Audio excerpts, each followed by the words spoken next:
Hey guys, Tony from BladeCoUSA.com here. Today I got a couple beautiful Damascus fixed blades from a gentleman named Bill Akers. He owns Backwoods Custom Knives and he makes them out of Kitts Hill, Ohio.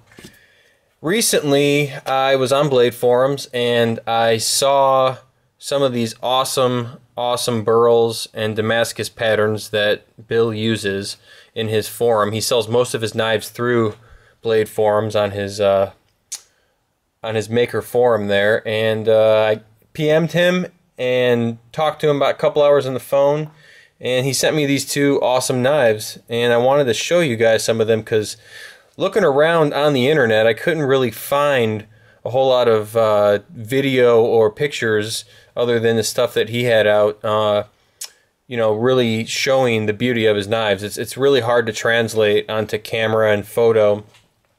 And I wanted to try to get some good shots for you guys. But let me tell you a little bit about these knives that I have here. I'm going to start out with the top one here. This is called the Hunter model. Now he uses L. Fowler Fine Feather Damascus on this guy. It's 1095 and 15N20. And I believe the wood is end grain ebony box elder burl. So you'd have your ebony kind of bolster here, and this is your box elder burl. And I'll tell you something, if I can focus in, this guy really does some good work everywhere on this knife. File work on the spine all the way up to the blade. Beautiful Damascus pattern. Beautiful grind. Really like what he does. It's just fine work. Mosaic pins. Nice little red border there. Guess you'd call that a spacer. Another mosaic pin. But look at these burls. I mean, he's been known to call his wood crazy, and I'll tell you something, it is pretty crazy, folks. I mean, that is a beautiful piece of burl right there.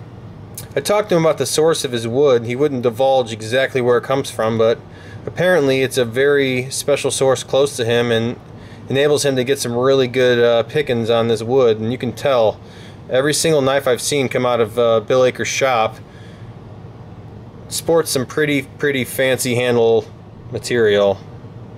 Natural wood is generally his choice. Anyway, this knife is 7 5/16 inch overall. See if I can focus in on his logo there.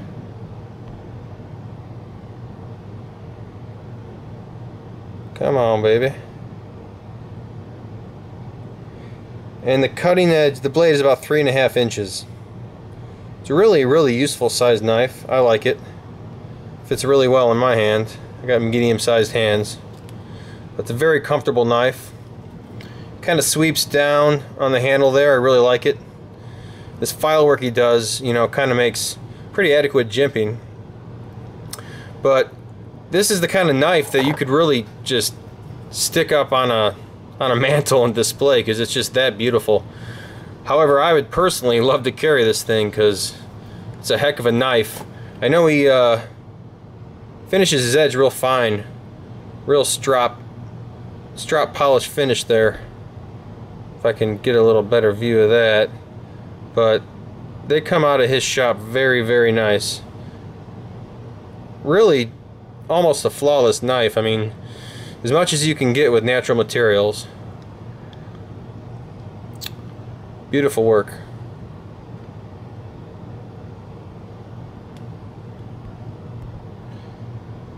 Alright, so that is the Hunter model. Now this one is the laid back model.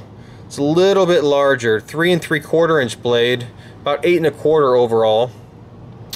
Once again, end grain ebony, and then a box elder burl. It's dyed more of a reddish color. It's got some more file work there. It's a little different than the Hunter we just showed you. This is Same L. Fowler Damascus 1095 15N20. This is a raindrop pattern. Very, very nice, like it. And as you can see, his grinds are spot on. Very symmetrical. And just the materials he used really do it. I mean, how can you argue with the pattern in that wood? It's beautiful. My gosh. Mosaic pins, white spacer. This knife just sits a little bit larger.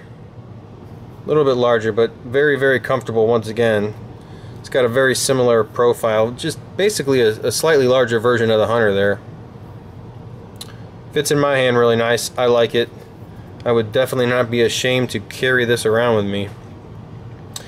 Bill doesn't make his own sheaths. He uses a guy that's been making sheaths for him for many years, and they're not formed for the knives themselves. They can easily be wet formed by the user, but it's a nice little bonus. You know, these knives retail for around $400 to $450 depending upon options, as seen here. And I think that these sheaths really are kind of a bonus that they even come with one, because $400 for this knife, in my opinion, is quite a bargain. So I just wanted to show you guys some Bill Akers knives, Backwoods Custom Knives. I think he's doing excellent work. He's an artist in the knife making world. He's not out there, you know, on Instagram and all these social media sites, you know, talking and posting pictures all the time. And I wanted to put a video out so you guys could get a little familiar with some of the stuff he's doing. These two knives will be for sale at BladeCoUSA.com. I definitely will hope to get more from Bill. I'll be speaking with him after I make this video. It's been a while. I know I got these knives about a month ago, and I've been promising to make this video and just haven't had the chance. So finally I got this camera set up and running, and this is the first one with it. And I really like these blades. So if you're a fixed blade guy, you want something that you could use, you could carry, you can be proud of because it's gorgeous. It's handmade here in the United States, in Ohio, and you could pass this down from generation to generation. This is a very good choice. So these will be available at BladeCoUSA.com for sale. Retail price is going to be somewhere around the $400 range, and we hope to get more from Mr. Bill Akers, Backwoods Custom Knives. Check him out, folks. Thanks for watching.